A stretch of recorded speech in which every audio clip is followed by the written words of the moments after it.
Yeah. Oh, they're fine. Okay. Yeah. Hello. Hey. Hello, everybody. Thanks for hopping on the live stream. It's kind of a madhouse here. Oh no, I just bumped things. It's kind of a madhouse here. We got a big crowd, and I've been schmoozing with people. So anyway, uh, as you can read, the film will start at 7:30 and followed by a Q&A and things. And I've got a friend helping me run the live stream so they can relay your questions. And yes, so hopefully you guys all have a good time. So just hang in. We might switch back to the slideshow, but it's happening. And while you're waiting, of course, the film is going to post on YouTube exactly at 7:30, so you can watch it there and then come back for the Q&A and everything. All right. Well, I got more people to arrive, so I got to say hello to them too. So, all right. Thank you for coming, and I hope you enjoy the show.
And is the sound up? All right. Hey, everybody.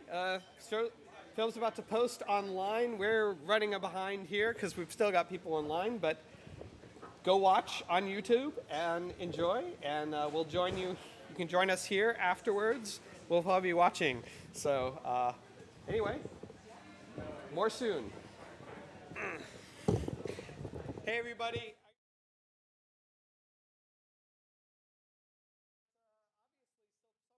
Still getting drinks and such, so I will wait for the line to clear before we hit go on the film. So talk amongst yourselves and yes. Oh, and if you're hungry, we've got some snacks here up front. You can come and enjoy while you wait.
Hey everybody, while we wait for the projector to finish warming up, I want to thank you all for coming tonight. I'm going to tell you all about this project afterwards, but it's been my labor of love for the past year or so, and I'm really glad that you all can come and join and watch it with me. So in a moment, Pete will hit go on this, and we will watch it, and I look forward to seeing it all with you, and I hope you enjoy it. So, thanks again.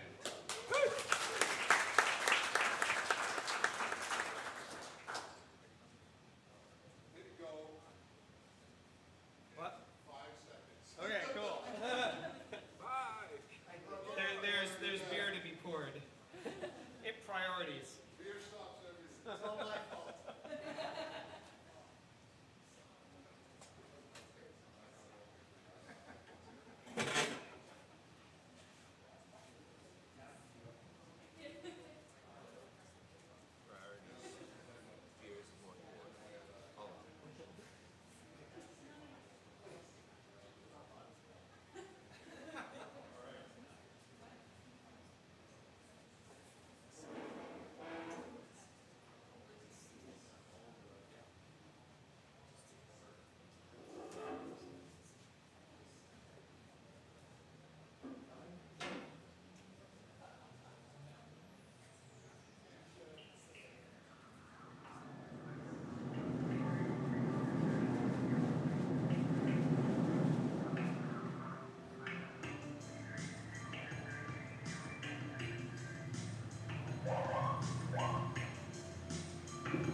Whoa.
Well, there it was.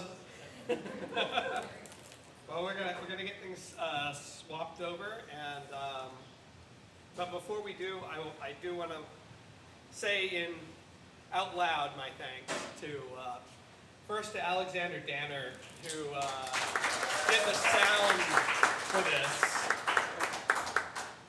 There's a whole funny story behind that, but we'll get to that. But basically, he came in completely unexpectedly and helped add a completely different dimension to this. I wouldn't have been able to do myself. And then I also, Jordan Stillman, who did the voices, couldn't make it tonight, unfortunately, but let's give her a round of applause. And then I want to thank my interns, Morgan Brown and Annalise Amanoff, who have been really helpful for me the last couple of months getting prepared to actually release this for you guys to see. So anyway, I'll get the other computer set up here, and I will show you how I made this.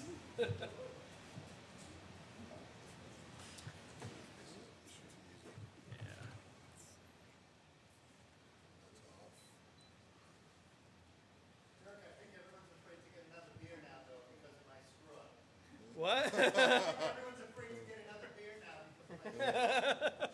If I didn't have anything to do. Bar's open. I mean, I think you can listen and get beer while I talk.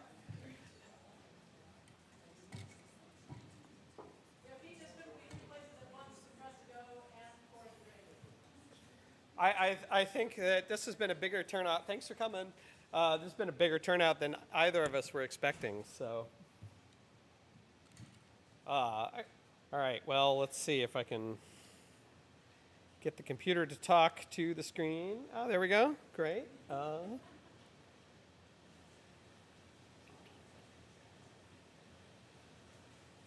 right. So, so this whole I've told a few of you this in person, but this whole project came about because are we streaming? All right, cool.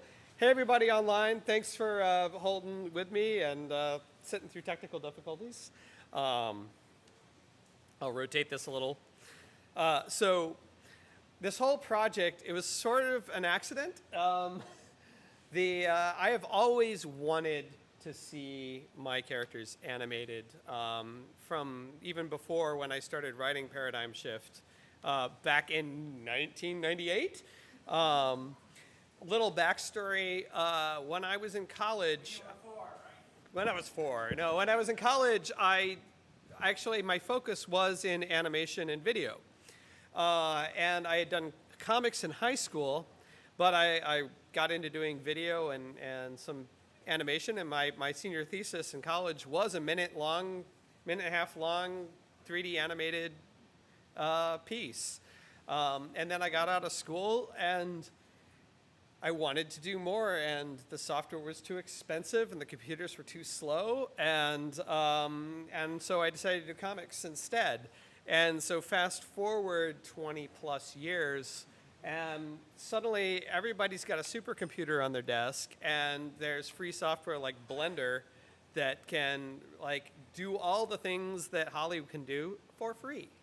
And so about March last year, I was in the middle of trying to get another book going. I had, over the pandemic, I'd written an entire new graphic novel to cap off the story of Paradigm Shift, and it turned out to be like 500 pages long. And I was in the middle of doing edits and trying to get the first issue together of that, and I just hit the worst writer's block And I was just like, I need to take a break and try something. And so I started screwing around with Blender,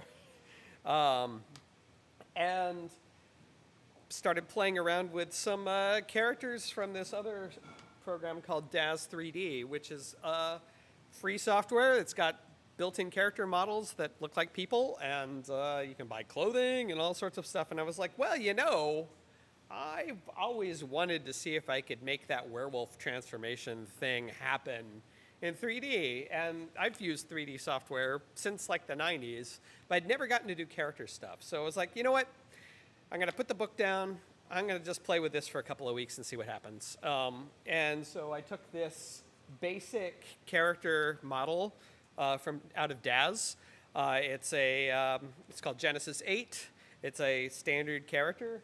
And what I learned is what you can do is you can like take the model, and as long as you don't change the number of points or change any of the lines and everything, you can squish it, squash it, do anything you want with it, and you can put it on a little slider so it can go back and forth and slide in between. So I brought that model out into Blender, and I started playing around with turning it into a werewolf, which was great fun. And I kept going back and forth, bringing things in and out. And after about a month, I had this. And this was like a test animation I did in there. And it's a little uncanny valley, but hey, it worked. And I was like, well, that was fun. What else can I do? The thing was, that uncanny valley thing is when you try to make things look realistic, especially in computer stuff, but it also works with models and sculptures and things. And if it's not totally real, then it looks weird and kind of creepy. Kind of works okay in video games, and I've been inspired by playing some video games over the pandemic. But I was like, I want her to look more like my comic. So this was a test using a sort of pseudo-anime character called Katara that I purchased for $15 or something like that, and played around with that. I was like, it's still not close enough, and it still looks too real. So I brought her back into Blender, and using my designs from the character in the comic, I literally put these views here so I could see the side view and the front view, and moved all the little points around and tried to line it up, and I got it pretty close. And so here was sort of like the test version in Daz. But unfortunately, Daz is really set up to do kind of the photorealistic sort of thing. And so I was like, and also the animation tools leave something to be desired. And so I was like, okay, I think I need to really double down on Blender now. So I was able to easily export her out of Daz using a thing called a bridge. Brought her into Blender, and was able to customize her. So I want to show you, I'll actually show you how this looks in Blender.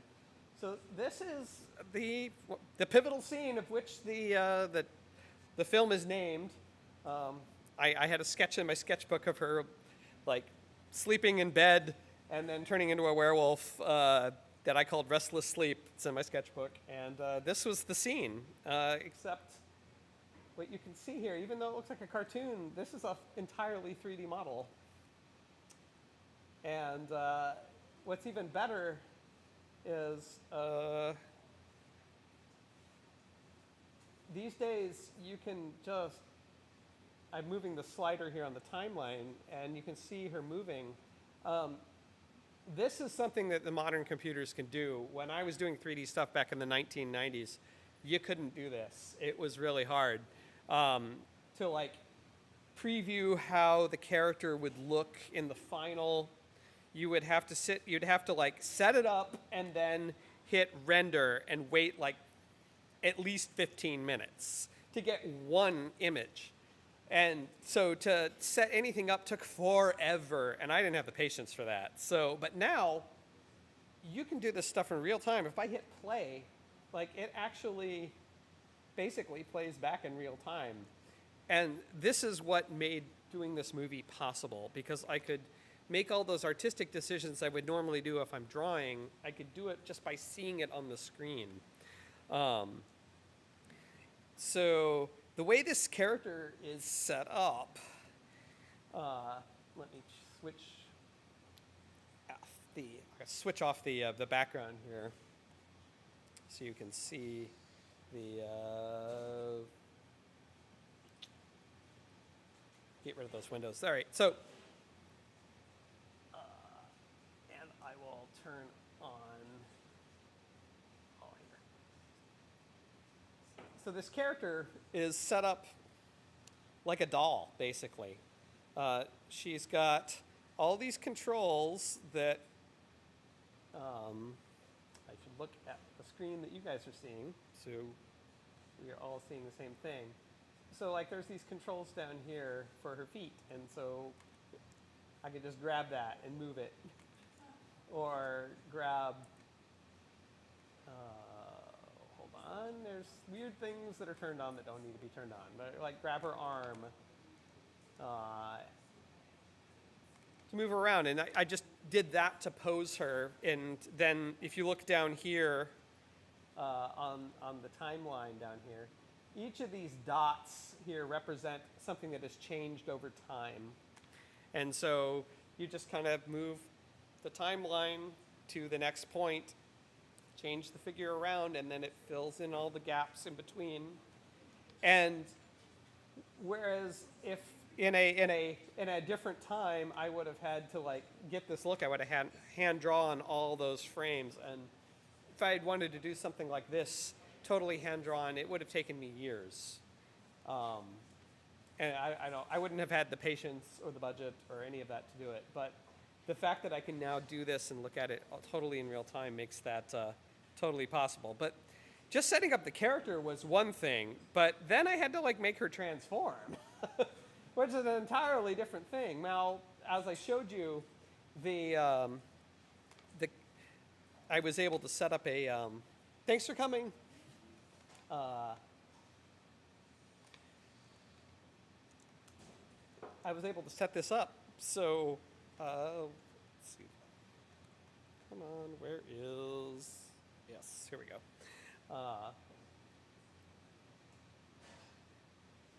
Same sort of thing, except I'm moving the timeline. You can't see the timeline turned on right now, but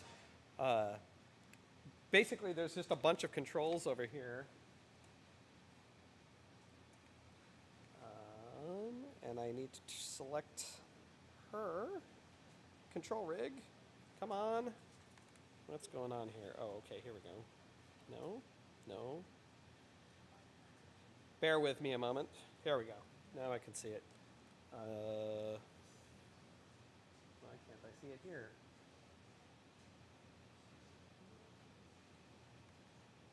You may have picked up that Blender is kind of complicated. It took a little doing, but weird. I don't know why I can't see my, oh, there they are. No, that's not all of them. Here they are. All I wanted to show you, oh, come on, where are they? There they are. These are all the controls that are associated with the character.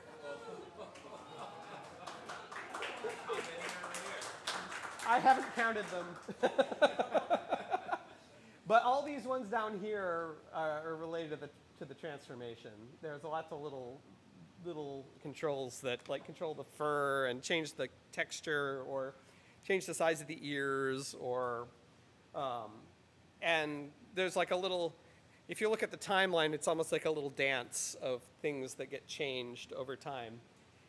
But once they're set up, and I can reuse them anytime.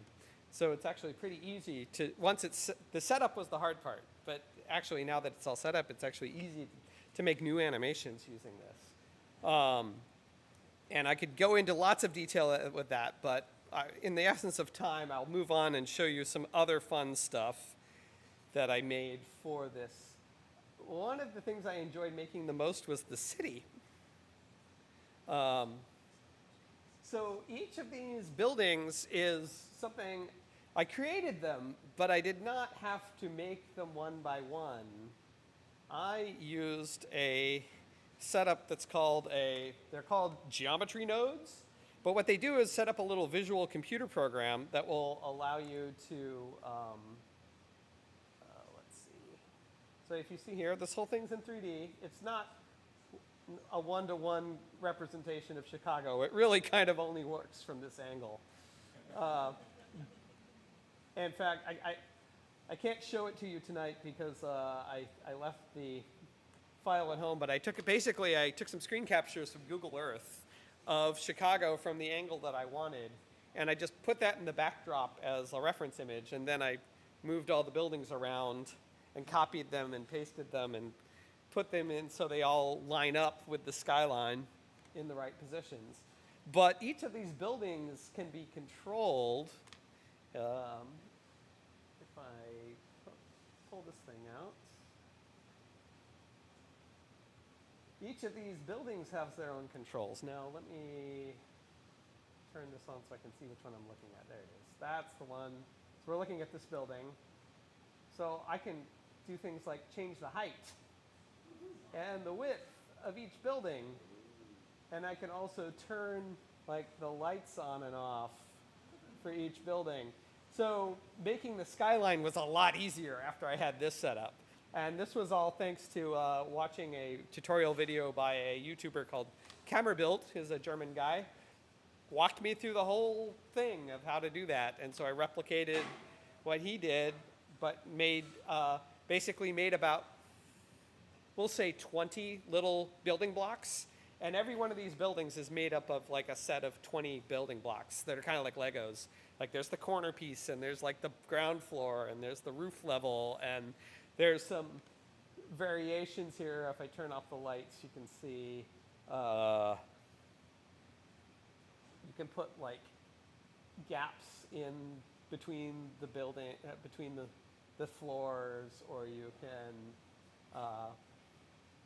put vertical lines in between. And you can even change which set of blocks it uses, so it can change color. And by doing that, I was able to build out that skyline pretty quickly, as opposed to having to manually build every single building, which would have taken forever. But the end result was very satisfying. It really seemed convincing enough to look like an illustration. The last one I wanted to show you is the set of the apartment here. Ooh, too far. But this is a building that I put together and modeled this entirely. It took a few weeks, and I realized, well, there's no way I can build a bunch of buildings like this. It's going to take too long. So instead, what I want to, as I built up basically more Legos. This was totally playing with Legos for me. Basically, a couple of different variations on walls, and then I could just build the buildings out of these pieces. And so then I could quickly build up the various sets. So there's a lot more detail of went into this. For instance, like I had to render all the backgrounds separately from the characters, and there was creating the outlines, which was its own little process. But the long and short of it was that I was able to make a 7-minute long film in just about a year, and from not having done anything, like basically learning on the fly. Even though I had some 3D knowledge to begin with, I had to learn Blender, I had to do all this, but then I leaned on all my video skills to make it happen. So this is just like a little glimpse, but so if you have any more questions, please come to me afterwards. But to transition, I was able to do this. I also made the music, which is, many of you know me as a musician, so I recorded all that in Logic. But the thing I couldn't do was sound. And so my friend, Alexander Danner, helps run a podcast, is one of the co-producers of a podcast called Greater Boston. It's a wonderful story podcast that myself and my wife Emily and our friend Adrienne have done music for in the past. And so we were at MICE last fall, the Massachusetts Independent Comics Expo, And I was like, hey, I've been doing animation. Like, it would be awesome if I could get some sound. Would you be interested in doing it? He was like, well, I happen to be doing a class on doing sound for film. I was like, really? So we got together. So I'd love to have Alexander come up and tell you a little about how he made the sounds for the film, because it blew my mind when he showed me. Oh. Hi. Thank you. I've been sound designing for a few years. It was another thing that I kind of did by accident. It wasn't a plan. But I've been doing these audio drama podcasts, the one that I produce, and I've since started sound designing for some others. Again, like Dirk with Blender, I had no training in this. I kind of just picked it up and started playing with it and figured out how to do it. I was coming to the point where, I'd learned a lot, but I knew there were still some real basic things I didn't understand that I needed to fill in my knowledge with, and that's when I took this sound design class, which I needed a final project for. So that timing worked out well when Dirk approached me with this. But it's this very different type of sound design from what I'm used to doing. I'm used to designing for purely audio media. That is very different from designing for a moving image, because the timing is a whole other thing. I'm used to, I can time things out however I want. If I want to change the timing, I just change the timing. This needs to be in sync. And man, footsteps, when you have to have things in sync, those are tedious. So this was a really exciting thing to do. I've never designed for animation before. I've never designed for moving image before. But man, a werewolf transformation, what a way to start.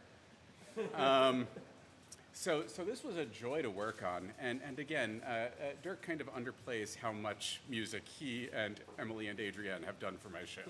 They do a lot of the music. And we're 4 seasons in, and they're still doing music. I owed him some free labor. And so for this, I knew when I started there were a couple of things I wanted to avoid. Number one was I didn't want to recreate American Werewolf in London, which is kind of like the iconic werewolf transformation. And it is such a very specific type of sound design, so much about the breaking bones and the horrible body horror aspects of it. Which isn't absent here, but I wanted it to be its own thing. And then the other thing I wanted to do was avoid being overly literal with it. So the one sound that is not anywhere in this film, nowhere are there any wolves. There are no wolf noises whatsoever in the sound design for this. But I did want, it is still that sense of it being a painful transformation is still there. And I wanted there to be a sense of vulnerability to it, because it's not a consensual thing that's happening in this moment. And I didn't want to lose that human vulnerability underneath the transformation into this monstrous thing. So the key elements in here, first off, the more roary kinds of noises are a metal bar being dragged and rubbed against other metal. So it's very mechanical noises. And the werewolf's voice itself is, first off, a lot of it is Jordan Stillman, who is a wonderful voice actress. I've worked with her on other things. But then the core of it, as we really get into it, is I found a recording of an infant breastfeeding. And that is most of the most horrible noises in this. Any of you have spent any time around infants who are breastfeeding, they make a lot of interesting sounds while they're doing that. And there's so many, the breathing is heavy, they breathe through their nose, and man, they are working hard when they're eating. And there's lots of guttural noises, and the swallowing is very audible. there is a real interesting audio experience to children in those early stages of. This totally blew me away when he told me this. I was like, what? Yeah. So a lot of what you're hearing there is just a human infant, pitched down, and that's about the only change I made to it. I didn't drag it out. It's just I lowered the pitch, and kept the really glottal noises. And then a couple of places there's a point where there's a cry, and that's still just the baby cry. You know, those sounds she makes when it's really the most intense kind of pain or despair over what's happening, that's really just straight up a baby. I was so happy that worked. I'm not sure where, I don't remember the moment I had that notion, but it came across exactly how I thought it should. So that was a lot of fun. So that was an actual baby that you recorded?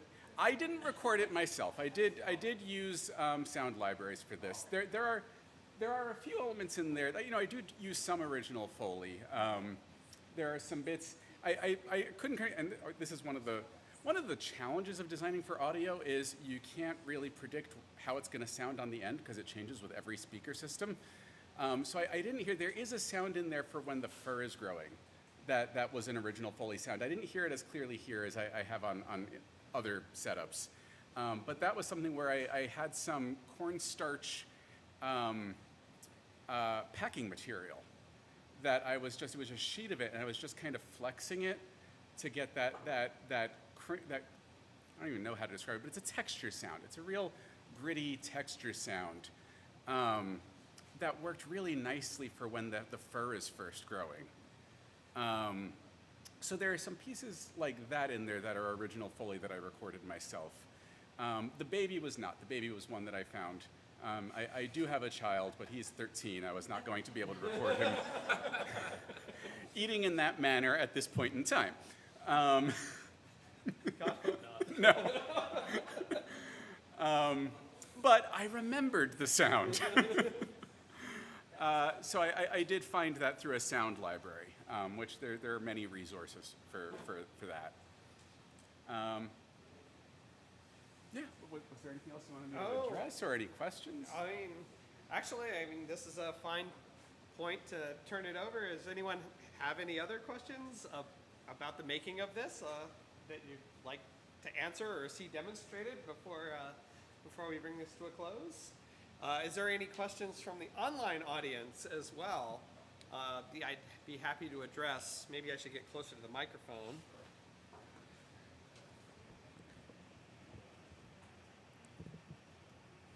And by the way, thank you all from out there in internet land for joining us. I know this is not the ideal setup for this, but I tried to at least make it as inclusive as I could. No questions coming up? That's all right. Well, if that's it, well, thank you so much for joining us. Play it again? I'd have to get Pete to... You can do it? All right. Encore presentation then. I can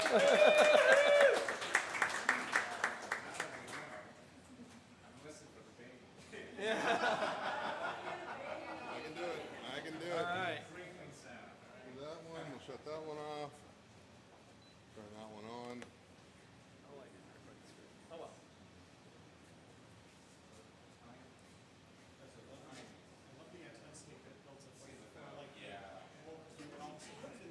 Yeah.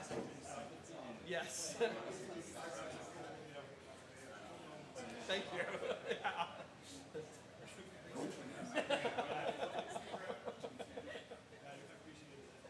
Yeah. I kind of just strung the whole thing together in stream of consciousness. All right. Okay. Very good. All right. Here we go. Oh. Just grab it from the, yeah, there you go.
again, thanks everybody for coming, and you can stick around if you want, but I'm so glad you came.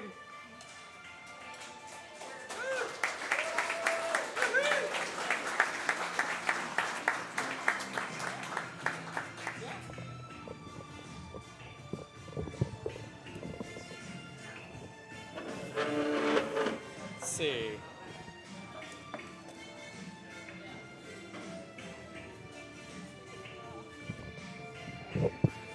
So what do we got? Just a few. The first question is, what is your least favorite type of cheese? Least favorite type of cheese. I'm not a fan of stinky foot cheese. That's not my favorite. There are many types that fit under that, but I'm not a big fan of Stilton either. Another question we got is, I wonder if there would be an animated series of this. Well, I have ideas. It's going to take some work, but I'm going to see what I can do. The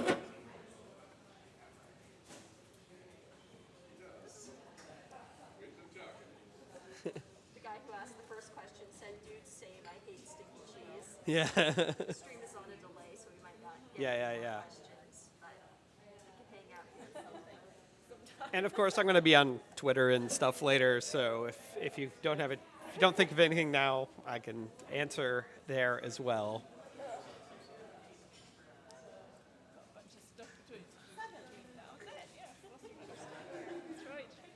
Thank you guys all for coming. I know I kind of ignored you, but I appreciate that you came.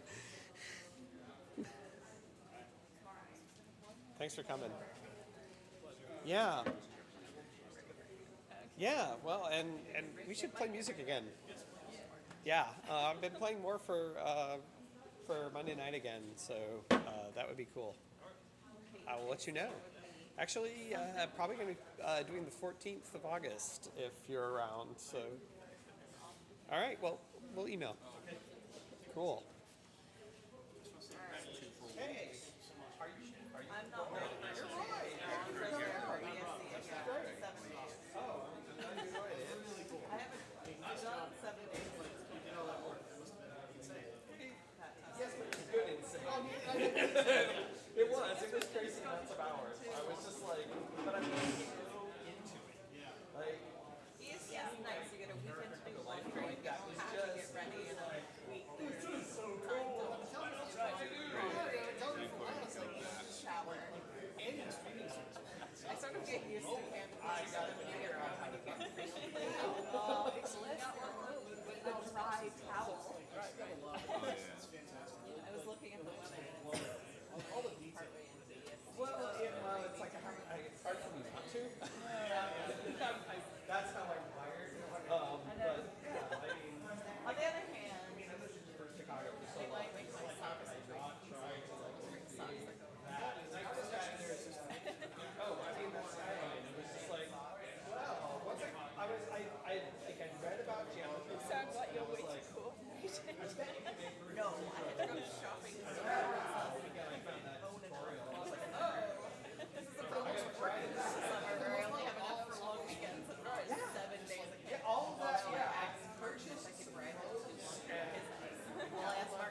change whether or not like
First, I need to give you this back.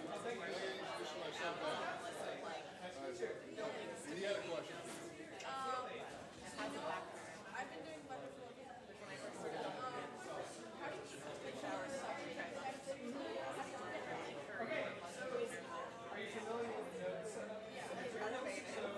the basic is a diffuse run into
Were there any more questions, or was that it? There were a couple, but I answered those ones. Oh, okay, cool. All right. Well, guys, thank you so much for coming to the live stream. I will do one that is just for you guys later on because I meant to screen capture the stuff from Blender, and I want to show you guys that. So I know that this wasn't ideal for that. So I'll probably do another one of these in a couple of weeks or something. So as just a like how-to. But thank you all for joining in. I hope you enjoyed the film, and I will see you out there on the socials.